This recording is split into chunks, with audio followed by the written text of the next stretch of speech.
समस्त जैन शासन का मूलभूत महत्वपूर्ण अंग कोई है तो वह जिनेंद्र भगवान की वाणी है। क्योंकि जैन धर्म की पहचान तीर्थंकरों से है और तीर्थंकर के जीवन में जब अरहंत दशा प्रकट होती है तो उनके समूह शरण की रचना होती है। वो इसलिए होती है कि उनकी वाणी सभी भव्य जीवों को प्राप्त हो। तो वो जिनेंद्र भगवान की वाणी ही इस जीव को संसार से पार होने का मार्ग बताती है। इसलिए जिनेंद्र भगवान की वाणी तो अगाध है, इसका कोई पार नहीं, परंतु उस जिनेंद्र भगवान की वाणी को अपने छोटे से संक्षेप में समेटने वाली यह 6 डाला की कृति है। इसमें मुक्ति का मार्ग पूर्णतः दर्शाया गया है, सुखी होने का मार्ग दर्शाया गया है। इसीलिए यह हमारे लिए अत्यंत कार्यकारी है। हम इसकी 5वीं ढाल पढ़ रहे हैं। 5वीं ढाल में हमने 6 छंद यानी पहले 6 भावना अपनी हो गई थी, है ना। क्या कह रहे थे, कहाँ से आए यहाँ पर कि संसार के दुख देख कर आए पहली ढाल में। दूसरी ढाल में उस दुख का कारण मिथ्या दर्शन, मिथ्या ज्ञान और मिथ्या चारित्र था, यह बताया गया। तीसरी ढाल में सम्यक दर्शन ही मोक्ष मार्ग का प्रारंभ है, ऐसा दर्शाया गया। चौथी ढाल में सम्यक ज्ञान का स्वरूप बताया गया और सम्यक चारित्र में गृहस्थ का सम्यक चारित्र यानी एक देश चारित्र कैसा होता है उसका वर्णन हुआ। जब वह गृहस्थ जीव अपने श्रावक धर्म का अंगीकार करते, बार बार उसे भावना होती है कि हम कब मुनि दीक्षा धारण करके अपने केवल ज्ञान को प्रकट करें, मुक्ति को प्रकट करें। ऐसे जीव जब दीक्षा लेने की भावना करते हैं तो दीक्षा लेते हुए वे 12 भावनाओं का चिंतन करते हैं। इन 12 भावनाओं के चिंतन से ही हमें वैराग्य की प्राप्ति होती है और वैराग्य से ही दीक्षा ली जाती है। जिसे संसार का राग हो, शरीर का राग हो और भोगों का राग हो, वो दीक्षा नहीं ले पाता, है ना। और जिसे इन सब से वैराग्य हो वही दीक्षा ले पाता है। वो वैराग्य कैसे जन्मता है? वैराग्य को जन्माने वाली 12 भावना है, जिसको अनुप्रेक्षा भी कहा जाता है। 12 अनुप्रेक्षा, 12 मतलब 12, अनुप्रेक्षा मतलब बार बार जिसका चिंतन किया जाए उसको अनुप्रेक्षा कहते हैं। और उसी को भावना भी कहा जाता है। तो वे 12 भावना का स्वरूप हमने जो अभी तक पढ़ा वो अपन फिर से पढ़ते हैं। 5वीं ढाल यहाँ तक हुई वो, ठीक है। मुनि सकल व्रति बड़ भागी, भव भोगन दे वैरागी। वैराग्य उपावन माई, चिंते अनुप्रेक्षा भाई। पहले से इन चिंतत सम सुख जागे, जिमि ज्वलन पवन के लागे। जब ही जिय आत्म जाने, तब ही जिय शिव सुख ठाने। जो बन ग्रह गोधन नारी, हय गय जन आज्ञाकारी। इंद्रिय भोग छिन खाई, सुर धनु चपला चपलाई। बोलो गति दुख जी हुई ना, दुर्ख गादीप जेते। भोग जो हरि काल जलेते, मणि मंत्र तंत्र बहु होई। मरते न बचावे कोई। चहु गति दुख जीव भरे है, परिवर्तन पंच करे है। सब विधि संसार असारा, या में सुख नाम लगारा। अशुभ कर्म फल जेते, भोगे जियते कही देते। सुत दारा होयन सीरी, सब स्वार्थ के है भीरी। जल पय जो जियतन मेला, पे भिन्न भिन्न न बेला। जो प्रगट जुदे जन नामा, त्यो है एक मिली सुत रामा। फल रुधिर राजन फैली, की कस वसादिते मेली। नवद्वार बहे इनकारी, अस देह करे हिमयारी। अभी आगे का पढ़ लेते हैं, फिर वो छंद पढ़ना। जो योगन की चपलाई, ताते है आश्रव भाई। आश्रव दुख कार मेरे, बुद्धिवंत तिने निर्वेरे। बस देखो, पहली अनित्य भावना है, अर्थात संसार में कुछ भी नित्य नहीं है। चाहे घर, गाड़ी, पैसा, पद, सब वे सब अनित्य है, एक आत्मा नित्य है। यह अनित्य भावना समझाती है। अशरण भावना कि हमारे को इस शरीर से जब संयोग छूटना है, मरण जो होना है, तो कोई बचा नहीं सकता। मणि मंत्र तंत्र पत्नी बच्चे परिवार या कोई देवी देवता नहीं बचा सकता, क्योंकि इस संसार में कोई शरण नहीं है, कोई रक्षक नहीं है। ये अशरण भावना है। शरण सिर्फ आत्मा की ली जा सकती है। तीसरा, इस संसार में जितने जीव है वे सब दुखी है, एक भी जीव सुखी नहीं है, क्योंकि संसार में सुख होता ही नहीं। यही तीसरी संसार भावना है। और फिर ये संसार में जितने दुख है वो उस जीव को अकेले भुगतने पड़ते हैं, कोई साथी नहीं है। एकत्व भावना है कि कोई साथ में आएगा नहीं आपके दुख भोगने को, समझेंगे नहीं, आपको अकेले भुगतने पड़ेंगे। फिर पांचवी भावना ये है अन्यत्व भावना, कि यहाँ पर जैसे हम समझ रहे जल और पानी, जल और दूध एक साथ दिखने पर भी अलग अलग है, वैसे ही ये शरीर भी हमारे से पूर्णतः भिन्न है। तो पत्नी बच्चे गाड़ी बंगलों की कहाँ बात कर रहे, वे सब हमारे से अन्य है। ये हमारी पांचवी भावना अन्यत्व भावना है ना। और फिर छठवीं भावना हमने पढ़ी थी अशुचि भावना, कि ये देह देखो तुम, ये देह तो हड्डी मांस चमड़ा खून पसीना है ना, मल मूत्र से बना हुआ ये शरीर है, ये सुंदर है नहीं, ये अशुचि है, अशुचि भावना।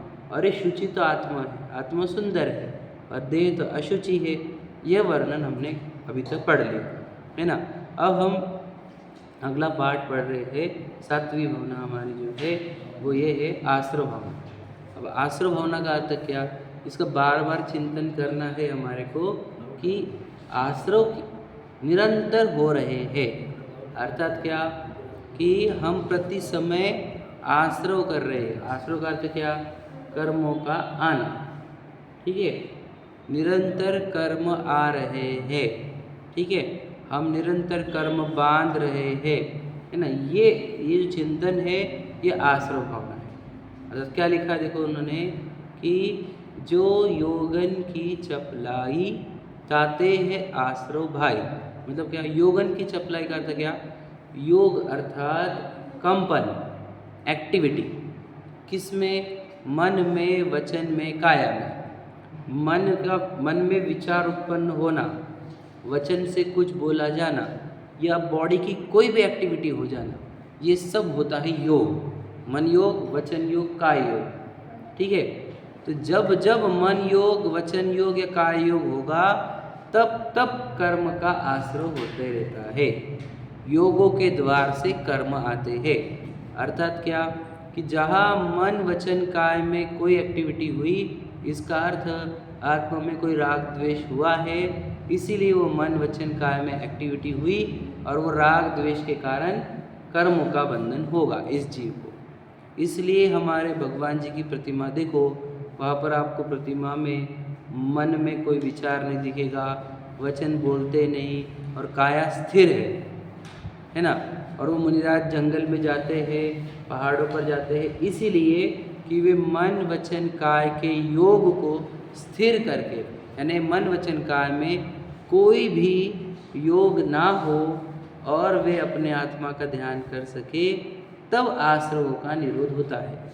तुम समझे, उसको संवर कहते हैं, पर हम आश्रव की बात करते हैं कि जिसके जिसके फिर मन वचन काय में एक्टिविटी चल रही है, इसका अर्थ ये है उसको निरंतर कर्म बंधन हो रहे हैं।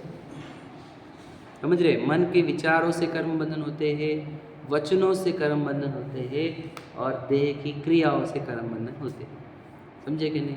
अगर देह समझ लो, विचार करो आप कि भगवान जी है वे तीनों योगों से रहित है और मुनराज भी ध्यान करते हैं तो वो तीनों योगों से रहित होते हैं। ध्यान तभी कहा जाएगा जब बॉडी की एक्टिविटी कुछ ना हो, वचन कुछ नहीं बोला गया और मन में भी विचार ना चले, तभी ध्यान कहा जाता है। तो वो ध्यान अवस्था ही ऐसी अवस्था है जहाँ आश्रव नहीं होते, नहीं तो निरंतर आश्रव होते रहते। समझे? तो ये आश्रव होना अर्थात क्या, कर्म आ रहे हैं। अब कर्म आ रहे तो अब कर्म आ रहे, इसका अर्थ क्या, मुक्ति नहीं मिलेगी, क्योंकि कर्म आ रहे वो बंधेंगे तो मुक्ति कैसे मिलेगी? वो डर भी नहीं कर्म आने का, विचार करो। अब हम तो अब सोचो, कर्म आने का डर नहीं जिसको, उसको मुक्ति चाहिए क्या? उसको भगवान जी भी कहा अच्छे लगने वाले, उसको धर्म भी कहा अच्छा लगने वाले। समझे कि नहीं? सिंपल बात है कि कर्म आ रहे हैं और हमको कोई भय नहीं उसका। मुनिराज ऐसे होते हैं, भगवान जी हमारे ऐसे होते हैं, एक कण का भी आश्रय यानी एक कर्म भी आ जाए उसके लिए अलर्ट रहते हैं। अब अगर वो अपनी दूसरी 12 भावना बोलो, उसमें क्या लिखा है कि मोह निंद के चोर जगवासी घूमे सदा, कर्म चोर चहुओर सर्वस लूटे सुध नहीं। कर्म चोर चहुओर सर्वस लूट रहे हैं, अब ये आश्रव भावना है, आश्रव कर निरंतर। तो क्या लिखा, आश्रव दुखकार घनेरे, उसके आगे की लाइन, बुद्धिवंत तिन्हें निर्वेर। मतलब क्या, आश्रव बहुत दुखदाई है और बुद्धिवंत मतलब जो ज्ञानी जीव है वे उन्हें नष्ट करने का उपाय करते हैं। जो समझदार होते हैं वे आश्रवों का नाश करने का प्रयत्न करते हैं। अब देखो, उन्होंने आश्रव को दुखदाई कहा, बराबर है। अब हम आश्रव को दुखदाई जानते हैं क्या? विचार करो, हमारे को तो वो जो एंजॉय कर रहे हैं, घूम रहे फिर रहे हैं, खा रहे पी रहे हैं, वे ही सुखी दिखते हैं। जो पैसे कमा रहे हैं, प्रॉपर्टी कमा रहे हैं, समझे कि नाम कमा रहे हैं, वो हमारे को सुखी लग रहे हैं। अब उनके जीवन में मन वचन काया के योग कम है कि ज़्यादा है? ज़्यादा है। जिसको ज़्यादा घूमने के भाव है, खाने पीने के भाव है ना, जाने आने के भाव है, उसके निरंतर अंदर भावों में राग द्वेष हो रहे हैं, जिससे उसके मन वचन काय में योग है, इसलिए वो दुखी जीव है। विचार करो, है ना। और भगवान जी हमारे जिनेंद्र भगवान देखो, उनके अंदर न मन वचन काय की योग है, इसलिए वे सुखी है, आश्रव नहीं है। समझे कि नहीं? जहाँ मन वचन काय का योग होगा वहाँ आश्रव होंगे और वो आश्रव उस जीव को दुखी करेंगे, क्योंकि आश्रव दुखकार घनेरे, देखो लिखा ना आश्रव। देखो ये फोटो देखो वहाँ पर 109 पर कि उसको चारों ओर से देखो, दिख रहा है क्या, आठों कर्म निरंतर मार रहे हैं, दिख रहा है क्या, घाव हो रहे हैं उसके ऊपर। क्या आ रहे हैं वो बाण जो आ रहे हैं, मतलब क्या है, वो कर्म आ रहे हैं। समझे कि नहीं? आठों कर्म आ रहे हैं, कर्म का आना वही आश्रव होता है। दिख रहा है कि नहीं? अब ये किसके साथ हो रहा है? ये प्रत्येक जीव के साथ हो रहा है संसार में, ये हमारे साथ भी हो रहा है, लेकिन हमको खबर भी नहीं इसकी कि आठों कर्म हमारे को अटैक कर रहे हैं। समझो क्यों? क्योंकि हम भ्रम में, इल्यूजन में, नहीं मैं तो पुरुष हूँ, मैं तो स्त्री, मैं तो पैसे कमा रहा हूँ, मैं तो ये कर रहा हूँ। पता नहीं तुझे, तू जीव है और तुझे कर्म कितने अटैक कर रहे तुझे पता नहीं है। एक एक कर्म का भुगत, याद रखना, एक एक कर्म का हिसाब चुकाना पड़ता है, एक भी चुकाए बिना छूटता नहीं। अब चाहे पार्श्वनाथ भगवान जी का जीव देख लो, कर्म तो पूरे चुकाने पड़े। समझे कि नहीं? चुकते नहीं है कर्म, कर्म पनिशमेंट देंगे ही। अपराध हुआ दंड मिलेगा, ये याद रखना कि हमारे से अपराध हो रहे हैं क्या? यदि हमारे से अपराध हो रहे हैं तो कर्म का आश्रय हो रहा है, और फिर वो आएंगे तो वो पनिशमेंट देंगे, दंड मिलेगा। इसलिए कहा कि आश्रव दुखकार घनेरे बुद्धिवंत, बुद्धिवंत मतलब क्या लिखा है, ज्ञानी लिखा है ना उनको, समझदार बुद्धिमान जीव उन्हें निर्वेरे मतलब दूर करते हैं, मतलब कि समझदार जो जीव है वे आश्रवों को दूर करते हैं। ठीक है, अब आश्रव के 5 प्रकार होते हैं, वैसे इन्होंने यहाँ पे योग को लिया है। आश्रव के 5 प्रकार मिथ्यात्व, अविरति, प्रमाद, कषाय, योग। अब यहाँ पे सबको समझने की लेवल नहीं है, इसलिए योग कह दिया कि योगों से ही कर्म का आश्रव होता है। योग से मतलब क्या, मन वचन काय में कंपन हुआ, मन में विचार आया, वचन में बोला गया या देह में क्रिया हुई तो कर्म आ गए, एकदम सिंपल है, समझेगा नहीं। फिर भगवान जी की वो प्रतिमा पद्मासन वाली, खड़गासन वाली, वो यही बता रही है कि ऐसे पोजीशन से आपको कर्म नहीं आएंगे। यदि हमारी वो पोजीशन नहीं है तो समझना कर्म आ रहे हैं, निरंतर कर्म आ रहे हैं। ठीक है, अब पूरा डिटेल में दिया है, उतना डिटेल में मैं जा नहीं रहा हूँ क्योंकि हमारे को कंप्लीट करना है। देखो अब हम संवर भावना पढ़ेंगे। ठीक है, चलो देखो क्या लिखा है। जिन पुण्य पाप नहीं कीना, आत्मानुभव चित दीना, तिनहि विधियावत रोके, संवर लहि सुख अवलोके। देखो क्या लिखा है, बड़ा कठिन लाइन है, सुनने को कठिन लगेगा आपको कि जिन्होंने पुण्य पाप नहीं किया समझ रहे, दोनों लिखे, पुण्य भी और पाप भी, समझेगे भैया। पुण्य पाप नहीं की ना, दोनों काम छोड़े, विचार करो। अब किसी बातें कर रहे, पुण्य कैसे छोड़ने का, हाँ पुण्य भी छोड़ना पड़ता है, समझेगे नहीं। जिन्हें पुण्य पाप नहीं की ना, तो क्या किया, आत्म अनुभव चित्त दीना, अपने आत्मा के अनुभव में चित्त लगाया, समझे क्या कह रहे। पुण्य पाप दोनों छोड़कर जिसने आत्मा के चिंतन में लगाया, उन्होंने ही क्या किया, तो कह रहे तीन ही विधि आवत रोके, उन्होंने ही कर्मों को आने से रोका है। मतलब वही रोक सकता है कर्मों को आने से जो पुण्य पाप को छोड़कर आत्मा का अनुभव करता है। देखो मेरी जो बातें हैं आपको थ्योरेटिकल लग रही क्या, फिर आप दर्शन करने को जिनके जाते हो वो भी देखो यही काम कर रहे हैं। भगवान जी पुण्य कर रहे हैं कि पाप, दोनों भी नहीं कर रहे, समझो, वो आत्मा का अनुभव कर रहे हैं, समझे कि नहीं। जो आत्मा का अनुभव करेगा उसका ही क्या होगा, कर्मों का आश्रय रुकेगा, मतलब क्या, कर्म आना रुकेंगे। देखो यहाँ पे डायग्राम देखो 111 पर दिख रहा है, वो देखो जो आत्मा का अनुभव करता है वहाँ पर एक बॉडीगार्ड आ गया उनके साथ, संवर वाला, समझे। और वो सब बाण आ रहे हैं जो कर्मों के, उसके ऊपर ढाल लगाकर वो बाण से उस जीव को बचा रहा है। कौन होता है ये संवर होता है, समझ रहे। मतलब क्या, संवर का अर्थ क्या होता है, कर्मों का आना रुक जाना। संवर की परिभाषा क्या है, कर्म आना रुक जाना, मतलब कर्म नहीं आना। तो कर्म कब नहीं आएंगे, जब आप पुण्य और पाप दोनों छोड़ोगे और आत्मा का अनुभव करोगे तब ही कर्म नहीं आएंगे। नहीं तो अगर हम पुण्य कार्य करेंगे तो पुण्य कर्म आएंगे, पाप कार्य करेंगे तो पाप कर्म आएंगे। रूल समझो एकदम से। जो मुनिराज है वे हमारे, वे जो जंगल को जाते थे, है ना, पहाड़ पर जा रहे, पर्वतों पर जा रहे, शिखर जी पर जा रहे, वे पुण्य के लिए जा रहे कि पाप के लिए, विचार करो। वे आत्मा के अनुभव के लिए जाते हैं और उससे उनके कर्मों का नाश होता है और फिर वे अरहंत बनते, फिर सिद्ध बनते। विचार करो, जहाँ पुण्य पाप को दोनों को छोड़कर आत्मा का अनुभव किया जाता है वहाँ ही संवर होता है, समझे कि नहीं।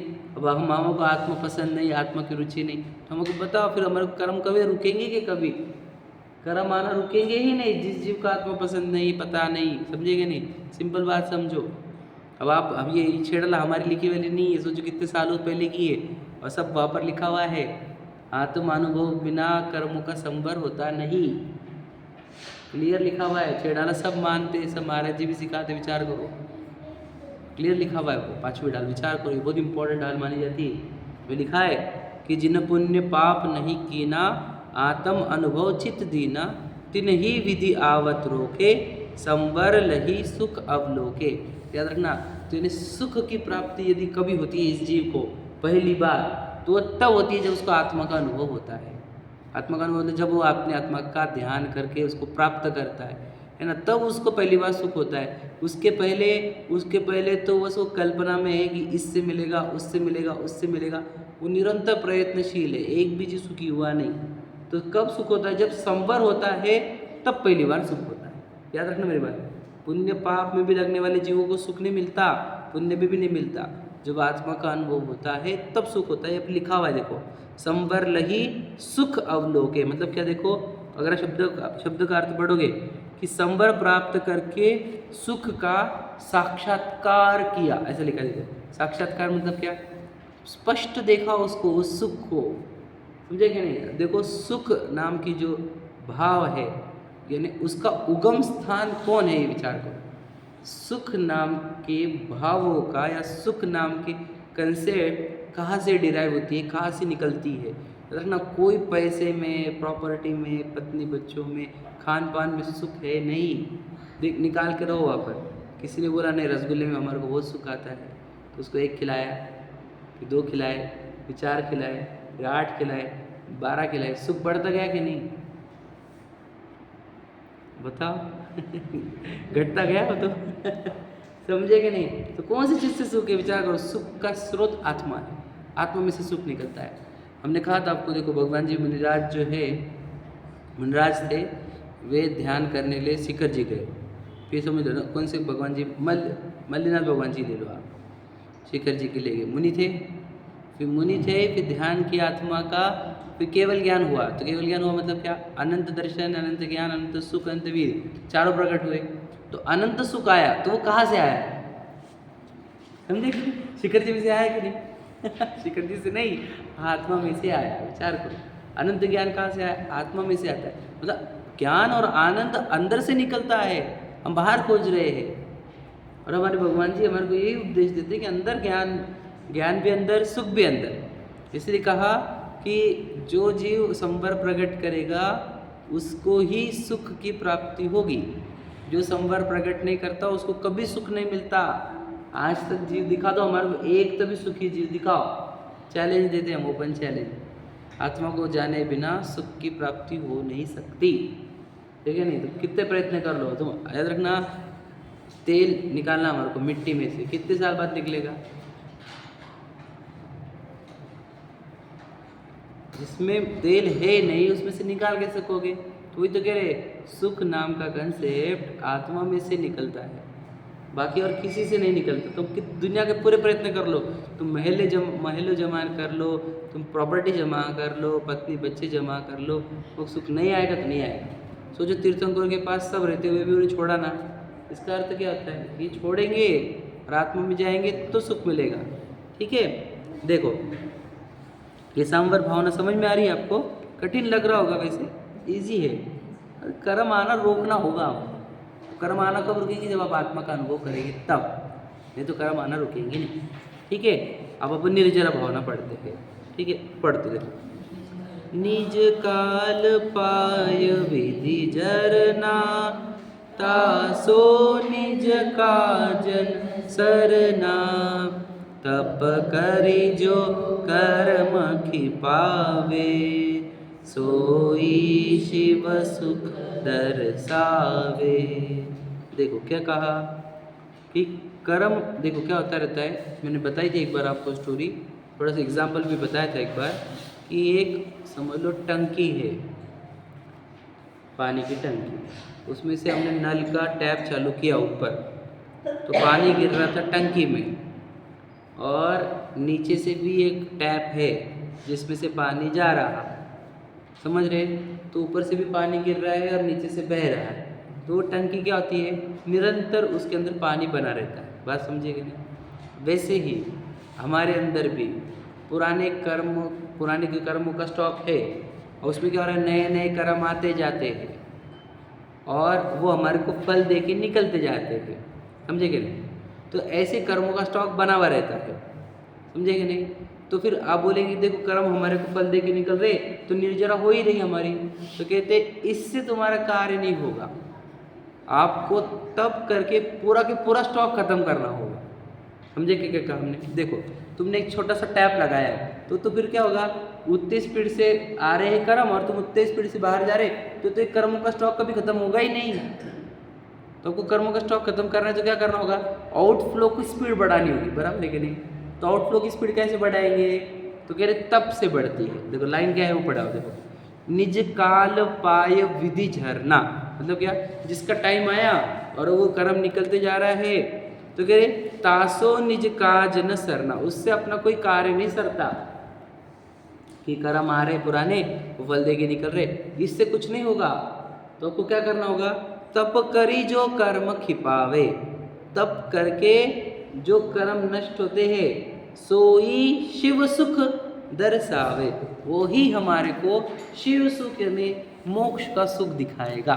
समझे, फिर से पढ़ देखो, क्या अन्वयार्थ में क्या लिखा हुआ है, जो अपनी अपनी स्थिति पूर्ण होने पर कर्म खिर जाते हैं उससे जीव का धर्म रूपी कार्य नहीं होता, किंतु जो आत्मा के शुद्ध प्रतपन द्वारा यानी तप के द्वारा कर्मों का नाश करती है ना, वह मोक्ष का सुख दिखलाती है। वही अविपाक निर्जरा कहो या सकाम निर्जरा कहो, वह हमारे को मोक्ष का सुख दिखलाती है। मतलब क्या समझे, फिर से समझाता हूँ। देखो आपको सुख चाहिए तो कब मिलेगा, मुक्ति से सुख मिलता है। जब आप एक कर्मों के चक्कर से बाहर आओगे तब आपको सुख मिलेगा, एकदम बेसिक। तो कर्मों के चक्कर से बाहर आने को ही क्या कहते हैं, मोक्ष कहते हैं। जिसके कर्म जीरो हो जाए उसको कहा जाता है मोक्ष, समझेगे नहीं। तो अब कर्मों का स्टॉक हमारे पास बहुत है, कितना है, अभी अपना आप में और मेरे में और सब में, इस शरीर के अंदर एक कारमान शरीर है। अब इस कारमान शरीर में अगर अभी देखेंगे तो इतना स्टॉक है कि यहाँ से वो अनंत काल तक जन्म मरण कराने वाला है। इतना स्टॉक अभी है हमारे अंदर, आपके अंदर, मेरे अंदर, उतना स्टॉक, याद रखना मेरी बात। अब तुम बोलेंगे कि हल्लो हल्लो हमारा आउटफ्लो चालू है, कि अब वो एक दिन आया उसने कर्मों ने फल दिया, फिर अगले दिन अगले फल, तो हल्लो हल्लो अगर तुम कर्म निपटाओगे तो तुम्हारा अनंत काल तक तुम्हारा मोक्ष नहीं होगा। तुम्हारा क्या करना होगा कि तुम्हारे को तप करके यानी दीक्षा अंगीकार करके तप करके इन कर्मों का स्टॉक जलाना होगा, समझे कि नहीं। तब वो कर्मों की निर्जरा होकर मोक्ष सुख मिलेगा। नहीं, अगर तुम नहीं करोगे तब, तुम दीक्षा लेकर कर्मों का नाश नहीं करोगे तो फिर तो याद रखना, फिर तो तुम्हारे को मोक्ष सुख नहीं मिलेगा, फिर नहीं मिलेगा। क्योंकि कर्म इतने स्टॉक में पड़े हुए हैं, समझे कि नहीं। कब से बांधे हमने, अनंत काल से बांधते आए हुए, इतना स्टॉक है यहाँ पर, विचार करो। अब कर्मों की पूरी प्लानिंग है, यहाँ से भी शरीर छोड़ाएगा, फिर जब दूसरी जगह जन्माएगा, फिर वहाँ से निपटाएगा, तीसरी जगह, इतने कर्मों की स्टॉक रखे हुए हैं। कितने भोग का है, पूछो भगवान जी के पास समूह शरण में जाके पूछो उनको कि मेरे पास कर्मों का स्टॉक कितना है, तो बोलते यहाँ से देखो कम से कम लाखों करोड़ों सालों का है तेरे उसके उसमें लाखों करोड़ों भाव होने वाले हैं। इतना स्टॉक है मेरे पास, हाँ उतना स्टॉक है। सोचो हमने क्या कहा, आदिनाथ भगवान जी के पोते थे, कौन, वो मारीची बोलकर बताया था ना मैंने। और वो बोले, उनको दिव्य ध्वनि में आया कि आप 24वें तीर्थंकर बनेंगे, ठीक है। तो गुस्से में आ गया हो, आप पहले बन गए, हम आपको 24वां बना रहे, मैं दूसरा बन के बताऊँगा, तो समझ लो। तो उसको ऐसे कर्म का बंधन हुआ कि आदिनाथ भगवान जी से लेकर महावीर भगवान जी बनने तक वो पूरा निगोद में रहा, निगोद में। निगोद समझते आप, एक सांस में 18 बार जन्म मरण लेना, इतने काल तक। सोचो, वो भगवान महावीर की बात कर रहा हूँ मैं, वो जीव की जो भगवान महावीर बना आखिर में 24वां तीर्थंकर, वो जीव की ये दुर्दशा थी। सोचो, कर्म ने उनको भी नहीं छोड़ा कर्म किसको नहीं छोड़ते भैया, ये सब सच्चाई है। देखो ये जो जिनवानी की बात है जो मैं आपके सामने रख रहा हूँ, उनको इतना तड़पाया गया। सोचो 10 भाव पहले उनको सम्यक दर्शन हुआ, भगवान महावीर बनने के 10 भाव पहले सम्यक दर्शन हुआ। सम्यक दर्शन होने के बाद भी 10 भाव लगे, देव मनुष्य देव मनुष्य देव मनुष्य, समझे कि नहीं। और फिर जब वो भगवान महावीर के शरीर में आए तो वो उनका निर्माण हुआ, यानी कर्मों का नाश किया, तब वो सिद्ध दशा बनी उनकी, निर्माण कल्याण काया, उसको हम दीपावली बोलते हैं। विचार करो, भगवान महावीर की ये दशा थी, हमारी क्या होने लगी बता उनको डर भी नहीं है, सोचो हमारे को तो कोई डर नहीं कि कब जाएंगे मुक्ति को। हमारे को तो यहाँ पे पैसा मिल गया, प्रॉपर्टी मिल गई, पत्नी बच्चे मिल गए, खाओ पियो ऐश करो, और डर नहीं, तुझे कर्मों का डर नहीं है। तीर्थंकरों के पास देखो, सोच में आपको बताओ क्या, उनको बाय डिफॉल्ट बहुत सारी प्रॉपर्टी थी। हाँ, शेर की पर्याय में शेर की बने गए, शेर हिरण को खाते हुए फिर 2 मुनराज आते हैं, तब सब में दर्शन हुआ 10 भव पहले। हाँ, वो शेर की पर्याय में, समझेंगे नहीं। और फिर वो 10 भव लगे, वहाँ से देव मनुष्य, देव मनुष्य, देव मनुष्य, देव मनुष्य बने, फिर तो भगवान महावीर बोल के जन्मे। कब संख्या को बोल रहे हैं हम, आदिनाथ जी के समय पे थे वो। ऐसे कितने लाखों करोड़ों वर्ष हो गए, और 2600 साल पहले वो आके निर्वाण को प्राप्त हुए। सोचो, करोड़, आदिनाथ जी का टाइम कौन सा, करोड़ों वर्ष पहले, मतलब वो चौथे काल की बिगिनिंग, वहाँ पर आदिनाथ जी थे, वहाँ पर वो पोता बना था। वहाँ से लेकर सोचो अजितनाथ जी, संभवनाथ जी पूरे कंप्लीट हुए, और यहाँ से 2600 साल पहले, समझो 2600, 2650, 2700 साल पहले जन्मे, और फिर वो मोक्ष गए। सोचो भगवान महावीर जैसे जीव की ये दशा थी। हम बहुत समझो, अभी हमारे क्या क्या कितने कर्म स्टॉक में हैं, और हमारे को कर्मों का नाश करने का कोई प्रयत्न भी नहीं कर रहे। हम निरंतर कर्म आ रहे हैं, हमारा क्या होगा। चलो, जो कर्म बांधे साथ में आएंगे कि नहीं सब लोग भुगतने को? कोई आता नहीं भाई, कोई नहीं आता, अकेले भुगतने पड़ते, सब जीव को अकेले भुगतने पड़ते। अब तो हम पति पत्नी दोनों मिलके हम बांध रहे कर्म, तो भुगतने वक्त ना पत्नी आने की ना पति आने का विचार करो। हम जो कर रहे हैं हमारे बच्चों के लिए कर रहे हैं, याद रखना, बच्चों के लिए नहीं, तो बच्चों के लिए कर्म बांध रहा है, लेकिन याद रखना भुगतना तुझे अकेले पड़ेगा। हमारे पैसे लग रहे हैं, हमारे बच्चों के लिए लग रहे हैं, हमारे लिए नहीं लग रहे, मैं खुद के लिए कुछ नहीं रखता, पर कर्म तुझे खुद को बंध रहे हैं, और भुगत तो तुझे पड़ेंगे, पुत्र को नहीं। तेरे पुत्र को तो जो मिल रहा है वो उसके भाग्य से मिल रहा है, उसके कर्मों से मिल रहा है, लेकिन तुझे कर्म बंधन हो रहे हैं, वो भुगतने तुझे अकेले पड़ेंगे। समझे क्या? तो इसलिए जितना कर्मों का स्टॉक है, इसको कैसे निकालते हैं? कर्मों के स्टॉक को निकालने की प्रक्रिया क्या है? निर्जरा। निर्जरा का अर्थ क्या? तब करके कर्मों का नाश किया जाता है। तो क्यों तीर्थंकरों ने दीक्षा ली? वो कर्मों का नाश करने के लिए, तब करके कर्मों का नाश किया उन्होंने, और वो निर्जरा को प्राप्त करके केवल ज्ञान हो गया, मोक्ष प्राप्त हो गया, बाद में सिद्ध दशा प्रकट हो गई। तो सोचो, सभी शिखर जी में जाते अपन, तो वहाँ पे 99 कोड़ा कोड़ी, 10 कोड़ा कोड़ी, 9,99,000 कोड़ा कोड़ी, ये संख्या किसकी है? वो उन जीवों की है जिन्होंने कर्मों का स्टॉक खत्म किया। अब हम जाते हैं, वापस आ जाते हैं, हमारे कर्मों का नाश करने का कोई नहीं। हमने शिखर जी करी, हमने 10 बजे नीचे आ गया, 11 बजे नीचे आ गया। अरे नीचे आने के लिए नहीं बोला तुझे, ऊपर जा मोक्ष को नीचे आने की ओढ़ लगाता है तू। अरे सोचो, अभी कितने जीव मोक्ष को प्राप्त करे कर्मों का स्टॉक खत्म करके, कर्मों का स्टॉक खत्म नहीं करना चाह रहे। बताओ, मुझे बोलना है, सीरियसली बनो इस बात। कर्मों का स्टॉक खत्म नहीं करोगे, याद रखना, आज उसने मनुष्य बनाया, कल वो चींटी बनाएगा, एक इंद्रिय, पानी, पेड़ पौधा, पहाड़, कुछ बना के रख देगा वो, किसको छोड़ते नहीं कर्म। सबके लिए एक ही रूल है, कर्मों के रूल किसी के लिए चेंज होते नहीं। तीर्थंकरों को नहीं छोड़ा उन्होंने, वो सोचो पाशनाथ जी पर सोचो, उसी भाव में वो तीर्थंकर थे, उनके उत्सर्ग हुए। विचार करो, तीर्थंकर का भाव चल रहा है, भाव कौन सा चल रहा है? तीर्थंकर का, और उपसर्ग हो रहे, कितना डेंजर है प्रकृति। कर्म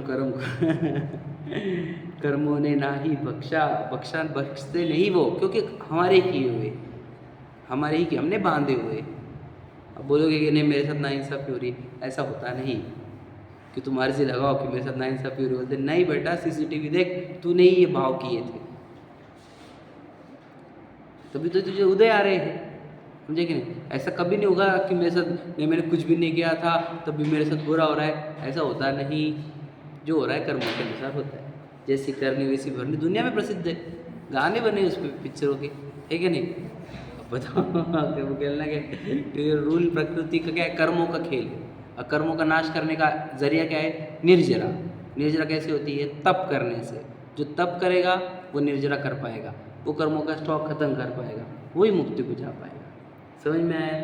तो कर्म, ये फिर वो दीक्षा क्यों लेते भगवान जी, मुनराज जी, समझे कि नहीं हमारे? वो इसीलिए कि कर्मों का नाश करना था। देखो, तब वो जो 111 पर ही नीचे देखो, तब कर रहे मतलब क्या, देखो अकेले बैठे हैं पहाड़ के पास, नदी के पास, पेड़ के पास, है ना। और हाँ हाँ फर्क है देखो। तो यहाँ पर क्या हो रहा है, कर्म पूरे अभी जो है वो भी स्टॉक निकलते जा रहा है।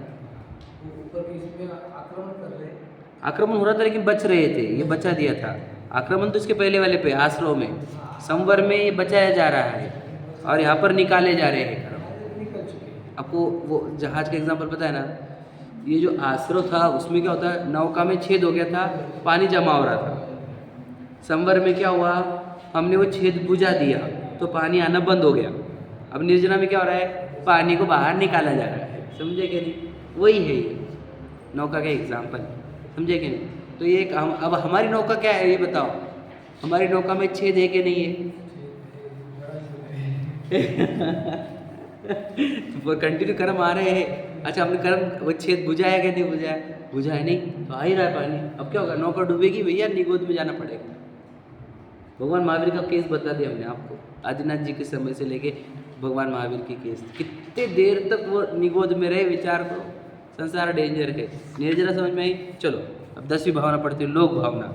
फिर किन्हु न करो न धरे को, षड द्रव्यमयी न हरे को, सो लोक माहि बिन समता, दुख सहे जीवनित भ्रमता।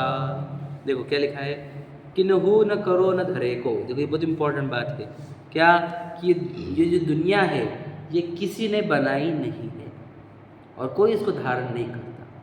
मतलब क्या, ये दुनिया क्या बोलती है, ब्रह्मा ने बनाया, विष्णु ने धारण किया, महेश नष्ट करते, ऐसा नहीं है। ये वस्तुस्थिति नहीं है, लोगों ने कल्पना करी, समझे क्या नहीं। वस्तुस्थिति है कि दुनिया किसी ने बनाई ही नहीं। किन्हु न करो न धरे को, किसी ने ये दुनिया बनाई नहीं है, समझे कि नहीं। भगवान ने बनाई, भगवान ने बनाई, कोई नहीं ऐसा, ये कल्पना है लोगों की। और हाँ शेषनाग वगैरह बराबर, ऐसा कुछ कंसेप्ट नहीं है, सब लोगों ने कल्पना बनाई। हाँ हाँ, किसी ने धरा नहीं है इसको। तो कह रहे फिर कैसा है, बोले षट द्रव्यमयी न हरे को, मतलब क्या, 6 द्रव्य का बना हुआ विश्व है ये। 6 द्रव्य मतलब जीव, बुद्धगल, धर्म, अधर्म, आकाश, काल। इसमें सिखाए थे मैं पहले, 6 द्रव्य होते हैं दुनिया में, 6 द्रव्य से बना हुआ ये विश्व है, ठीक है। समझ में क्या है। अभी देखो ये लोकाकाश दिख रहा है, कोई परस्पर ग्रहों का चिन्ह ही है, ये बताया आपको। देखो यहाँ पे लोक और आकाश लिखा है ना, वो वहाँ पर मध्य लोक है, वहाँ पे अपन रहते हैं सेंटर में, ठीक है। उसके नीचे पूरे 7 नरक है, ऊपर सर्व स्वर्ग के देव है और सबसे ऊपर सिद्ध शिला है। और वो जो सीढ़ी जैसा आकार दिख रहा है सेंटर में, उतने ही एरिया में 2 इंद्रिय, 3 इंद्रिय, 4 इंद्रिय, 5 इंद्रिय रहते हैं, वो उसको त्रस नाड़ी बोलते हैं। और उसके बाजू में जो वाइट एरिया दिख रहा है अंदर वाला, वहाँ पर तो सिर्फ एकेंद्रीय जीव रहते हैं, निगोदिया जीव, वहाँ पे त्रस में रहते हैं। हाँ ऊपर भी, लेकिन इतने बारीक, वही इतने बारीक शरीर में। और ये लोकाकाश के एरिया के बाहर कोई भी नहीं है, क्षेत्र में सिर्फ आकाश है, वहाँ पे सिर्फ आकाश है, वहाँ पे और कोई नहीं है। तो इसमें ही हम सोचो, ये लोकाकाश में हम अनंत, सब इसमें ही है, त्रस नाड़ी में ही। 16 स्वर्ग बोलो, उसके आगे अनुदेश, अनुत्तर विमान, सर्वासिद्धि, वो सब ऊपर ये इसी नाड़ी में, और उसी के ऊपर सिद्धशिला। हाँ, और हम वो सेंटर में हैं हम, वहाँ पर मध्यलोक में भी याद रखना, ये बहुत बड़ा है, मैंने इसके ऊपर बच्चों को बताया था, एकदम बारीक पॉइंट पर रहते हैं अपन। मतलब समझ लेना, हम जो 6 एशिया खंड, वो जो पॉलिटिकल मैप है वर्ल्ड का, वो तो एक बारीक कण है इसका, एकदम छोटा सा। विश्व तो बहुत बड़ा है, तो कह लोक बोलते हैं इसको, ठीक है। तो कह रहे हैं कि ये लोक जो है, समझ रही है, पूरी दुनिया ये किसी ने बनाई नहीं है, कोई इसको नष्ट नहीं करता, कोई इसको धारण किया हुआ नहीं है, ठीक है। ये हमेशा से था, हमेशा रहेगा। जैसे सूरज चांद हमेशा से थे, वैसे ही ये लोक हमेशा से था, हमेशा रहेगा, ठीक है। देखो तो क्या कह रहे हैं, फिर क्या होगा, इस लोक में यह जीव अनादिकाल से जन्म मरण कर रहा है, समझे कि नहीं? सो लोक माही बिन समता, दुख सहे जीव नित भ्रमता। ये जीव निरंतर दुख भोग रहा है, किसमें? लोक में। काहे के कारण? बिन समता, समता भाव के बिना यह जीव इस लोक में प्रत्येक जगह पर जन्म मरण करते रहता है। देखो नीचे कभी नरकों में जाएगा, कभी स्वर्गों में जाएगा, कभी एकेंद्रीय में जाएगा, समझ रहे? तो यहाँ पर इतने जगह पे जन्म मरण क्यों कर रहा है वो? क्योंकि उसके अंदर समता भाव नहीं आया। समता भाव मतलब क्या?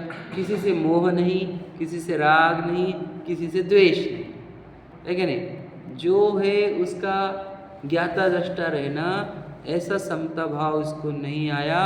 इसीलिए यह जीव इस लोकाकाश में अनंत काल से भ्रम रहा है, इधर से उधर।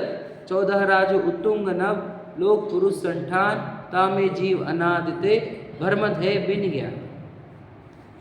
समझे कि नहीं? तो ये लोक पुरुष मतलब क्या? देखो जैसे कोई व्यक्ति ऐसे खड़ा हो, पैर फैला कर, देखो 2 पैर फैलाए हुए, हाथ ऐसे, वैसे लोक पुरुष कहते हैं इसको, मतलब पुरुष आकार। पुरुष आकार समझ रहे? हाथ ऐसे रखे हुए, पैर फैलाए हुए, ऐसा आकार है लोकाकाश का। अभी लोकाकाश में सभी जीव है, समझे? सिद्ध भगवान भी, अनंत भगवान, इसके बाहर कोई नहीं। अब ये जीव इसी में मैं अनंत काल से हूँ, और मैं क्या कर रहा हूँ? जन्म मरण कर रहा हूँ, दुख सह रहा हूँ। क्यों? क्योंकि मुझे समता भाव आज तक उत्पन्न नहीं हुआ, इसीलिए मैं इतने काल से इस संसार में भटक रहा हूँ। ऐसा बार बार चिंतन करना, तब हमारे को वैराग्य आएगा, तब हम कर्मों का नाश करने का प्रयत्न करेंगे। सोचो हम कर्मों का नाश नहीं करेंगे तो इसी लोकाकाश में जन्म मरण करते रहना, फिर क्या काम? समझ रहे नहीं? अगर तुम कर्मों का नाश नहीं करोगे तो इसी लोकाकाश में बार बार जन्म मरण जन्म मरण जन्म मरण करते रहो, इधर से उधर, कोई मुक्ति नहीं है। याद रखना, अनंत जीव राशि है, थोड़े से जीव मुक्त होते, बाकी तो सब जन्म मरण करते रहते, बहुत कम। अब उसमें हमारा नंबर लगता है कि नहीं लगता, आप खुद ही विचार करो, ठीक है नहीं? देखो अब आगे लोक भावना समझ में आई। अब बोधि दुर्लभ भावना देखो क्या लिखा है। अंतिम ग्रीवक लोकी हद, पायो अनंत वीर्यापद, पर सम्यक ज्ञान लाधो, दुर्लभ मुझ में मुनि साधो। देखो हमने क्या किया? ये 16 स्वर्ग होते हैं और उसके ऊपर 9 ग्रेवेक होते हैं।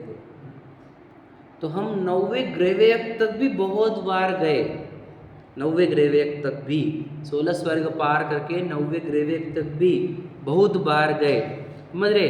अनंत बार प्राप्त किए। देखो अंतिम 9वें ग्रेवेक तक के पद अनंत बार प्राप्त किए, तथापि पर सम्यक ज्ञान न लाधो, सम्यक ज्ञान प्राप्त न हुआ। ऐसे दुर्लभ सम्यक ज्ञान को मुनिराजों ने अपने आत्मा में धारण किया है। मतलब क्या? देखो मुझे समझाओ, ध्यान से सुनना, आपको समझे नहीं होंगे, मैं बताता हूँ आपको। अपन जो वो बोलते हैं राजा रानी छत्रपति, उसमें क्या लिखा वाला है कि धन कन कंचन राज सुख, सब ही सुलभ करी जान, दुर्लभ है संसार में एक यथार्थ ज्ञान। मतलब क्या? सम्यक ज्ञान दुर्लभ है, सच्चा ज्ञान दुर्लभ है, बाकी सब सुलभ है। धन कन कंचन राज सुख, उसको सबको सुलभ कहा।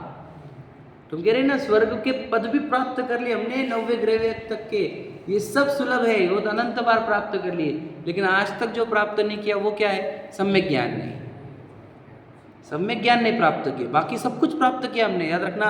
अनंत बार राजा महाराजा बने, अनंत बार देवों में गए, अनंत बार वो 9वें ग्रेवेक तक गए, समझे कि नहीं? ये अनंत बार हो चुका है, लेकिन जो नहीं मिला आज तक वो है सम्यक ज्ञान।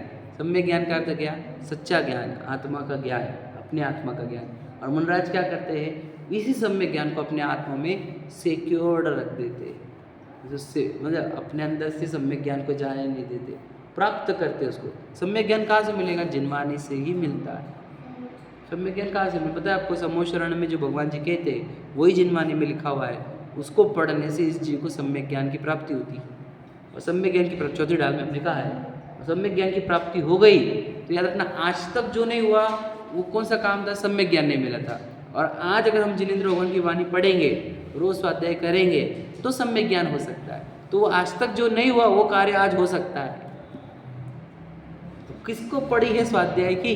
किसको शास्त्र पढ़ने, किसी को नहीं, दूर दूर तक किसी को शास्त्र की रुचि नहीं। अरे स्वाध्याय नाम का कंसेप्ट ही नहीं पता लोगों को, किसी को नहीं पढ़ने शास्त्र। सम्यक ज्ञान होगा कैसे? अब रत्नत्रय बोलेंगे यार, सम्यक ज्ञान ही अवेलेबल नहीं है, कैसे क्या रत्नत्रय होगा? और हमने क्या धन का, हमने हमारे को धन जरूरत है, धन कन कंचन, अरे वो सब सुलभ है, किसी को भी मिल जाते। सम्यक ज्ञान नहीं मिलता सबको, समझे कि नहीं? वो सबको मिल जाते धन। याद रखना, आजकल पंचम काल चल रहा है, खराब से खराब क्वालिटी के लोगों को भी धन कन कंचन मिल जाते भैया। जिसके खोटे विचार है, खोटे भाव है, उनको भी मिल जाते। उसकी क्या बड़ाई कर रहा है तू? सम्यक ज्ञान नहीं मिलता सबको, पर सम्यक ज्ञान तुझे मिल सकता है क्योंकि तू जैन धर्म में आया है, तू जिनेंद्र भगवान के शासन में आया है, दिगंबर धर्म में आया है, जिनवानी मिली तुझे तो मिल सकता है, लेकिन बाकी किसी को नहीं मिल सकता। तो तुझे वो सबसे प्रेशियस चीज़ मिल गई है तुझे, जिनवानी, तो तू पढ़ता नहीं, वो सिक्योर करके रख दी, उठा के रख दी जिनवानी को, कोई पढ़ता नहीं। सब जन शास्त्र, कितने मंदिरों की हालत देखो, कोई शास्त्र नहीं पढ़ता। सम्यक ज्ञान मिलेगा कहाँ से? समझे कि नहीं? सम्यक ज्ञान नहीं तो फिर क्या है, वापस से हो जाएगा अनंत काल बाद। याद रखना, तो हमारे को जब भी मुक्त होना होगा तो जिनवानी ही पढ़नी पड़ेगी, जिनवानी को अंदर उतारना होगा तो ही होगा। तो सोचो, अनंत काल बाद जो करने का काम है वो आज ही कर लो, नहीं तो अनंत काल बाद यही करना पड़ेगा। आज ना करो, अनंत काल बाद करो, करना तो यही पड़ेगा, और कोई ऑप्शन नहीं है। समझे कि नहीं? मेरी पत्नी, बच्चे, पैसे, भैया अरे बहुत हो गए हमारे, इतनी बच्चे आई क्या? आपकी पिछली पत्नी आई कि साथ में? तो बच्चे आए साथ में, कौन आए तुम्हारे? छोड़ के आए ना वहाँ पे, क्या लेके आए थे ना? तो आए नहीं ना वो, तो यहाँ के आने वाले क्या आगे? फिर किधर लगे हुए हम? बताओ, हम उधर ही लगे हुए। समझते नहीं, उलझ जाता है जी। कहानी बताई थी ना, जिधर जाता है उलझ जाता है, जिधर जाता है उलझ जाता है, आंखें खुलती नहीं, निद्रा से बाहर आता नहीं। ठीक है, चलो पढ़ते हैं अंतिम। देखो क्या लिखा है, जो भाव मोह ते न्यारे, दृग ज्ञान व्रतादिक सारे, सो धर्म जबे जिय धारे, तब ही सुख अचल निहारे। देखो, जब वो जीव मोह से बाहर आएगा, अर्थात क्या, ये मेरा है, ये मोह है ये मोह जाल है, माया जाल है, कर्मों ने रचा हुआ। इससे जब वो बाहर आता है, देखो लिखा है ना, मोह से भिन्न लिखा है, सार रूप अथवा निश्चय जो दर्शन ज्ञान चारित्र रूप रत्नत्रय आदि भाव है, वह धर्म कहलाता है। मतलब समझा तुम, इजी समझा कि ये सब मेरा है, ये मोह है, और ये मेरा कुछ नहीं, ऐसा जानना, मानना और अपने आप में लीन होना, ये निश्चय रत्नत्रय है। फिर मेरा कुछ नहीं दुनिया में, मेरा कुछ भी नहीं, मैं खाली हाथ आया तो खाली जाऊंगा, इस दुनिया में मेरा कुछ नहीं है। तो जो मोह से बाहर आकर रियलिटी में आता है कि मैं तो जीव हूँ, मैं तो चेतन वस्तु हूँ, मैं तो आत्मा हूँ, तो ये मेरा कुछ नहीं है, जिसको ये विश्वास होता है वह धर्म में एंटर करता है, वो सम्यक दर्शन होता है। समझे कि नहीं? और फिर वो जीव जब इस धर्म को धारण करता है, तब ही वो जीव अचल सुख को, यानी मोक्ष सुख को प्राप्त करता है। अगर आप वो भावना बोलोगे अपने, तो उसमें लिखा है 12 भावना में उसमें बोलो, राजा ने छत्रपति में अंतिम भावना के लिए कि 12 भावना, राजा ने छत्रपति की आखिरी लाइन क्या है?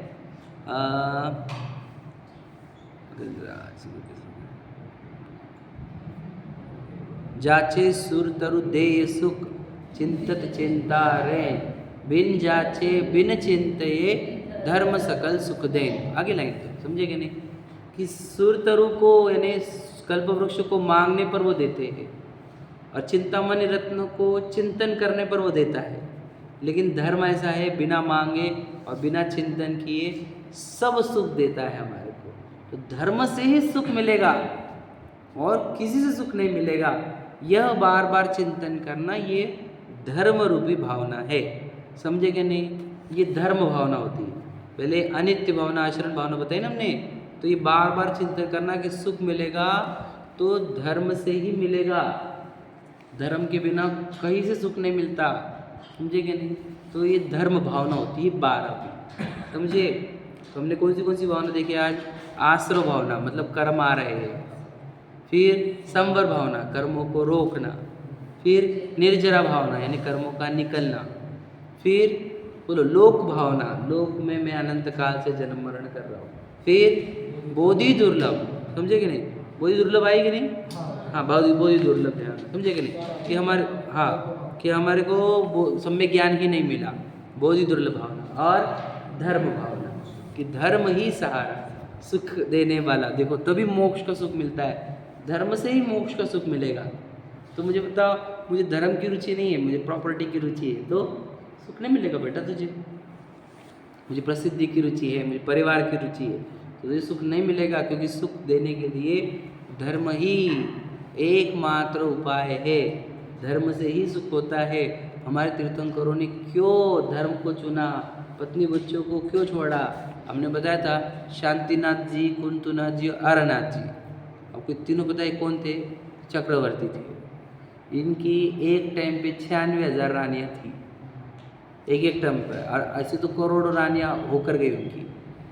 और उनके पास 14 करोड़ घोड़े थे, 18 करोड़ घोड़े, 84 लाख हाथी थे एक के पास, समझे कि नहीं? उनके पास 14 रत्न थे, और एक रत्न को रक्षा करने वाले हजार हजार देव थे। इतना वैभव था हर एक के पास, शांतिनाथ जी, कुंतुनाथ जी, अरनाथ जी के पास।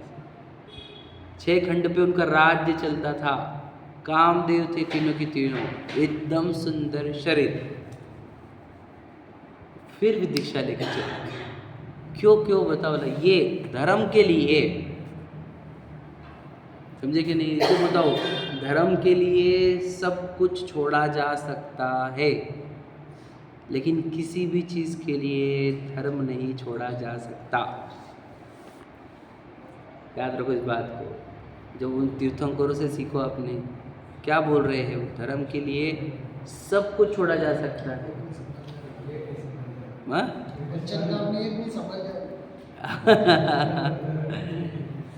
अरे भाग्य ने हमारे अच्छे पंचम काल में जन्मे हम, और पंचम काल से भी खराब भाव करते जा रहे। अब हमारी दुर्दशा क्या होगी?